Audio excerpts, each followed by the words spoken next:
બનાસકાંઠા ભૂસ્તર વિભાગ દાંતીવાડા તાલુકાના જાત ભાડલી નજીક કાર્યવાહી કરતા બિનઅધિકૃત રીતે ખનિજ તેલનું વહન કરતા 4 ડમ્પર ઝડપી પાડ્યા છે।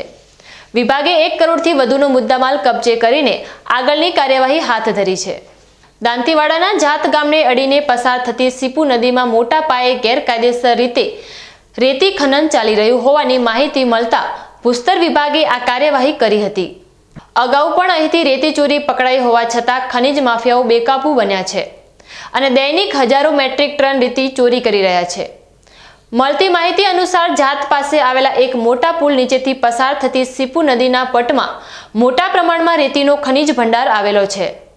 છેલ્લા કેટલાક સમયથી અહીં ગેરકાયદેસર રીતે ખનન ચાલી રહ્યું છે।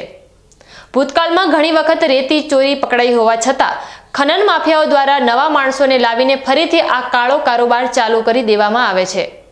સ્થાનિકોનું કહેવું છે કે અહીંથી રોજના અનેક ડમ્પરો વહેલી સવારે અને મોડી સાંજે રેતી ભરીને પસાર થાય છે અને ખનિજ માફિયાઓ બેનામી આવક મેળવી રહ્યા છે। આ ઉપરાંત જાત ગામ વચ્ચેથી બેફામ રીતે દોડતા રેતી ભરેલા ડમ્પરોના કારણે અકસ્માત થવાનો ભય પણ ગ્રામજનોને સતાવી રહ્યો છે। બેફામ ડમ્પરોના કારણે રહેણાંક વિસ્તારના ઘરો ધૂળથી ભરાઈ જતા લોકોને ભારે મુશ્કેલીનો સામનો કરવો પડી રહ્યો છે। હાલમાં ભૂસ્તર વિભાગે 4 ડમ્પર ઝડપી પાડીને કાર્યવાહી શરૂ કરી છે। ત્યારે જોવાનું એ રહે છે કે આ ગેરકાયદેસર ખનન પર કાયમી ધોરણે અંકુશ ક્યારે આવે છે।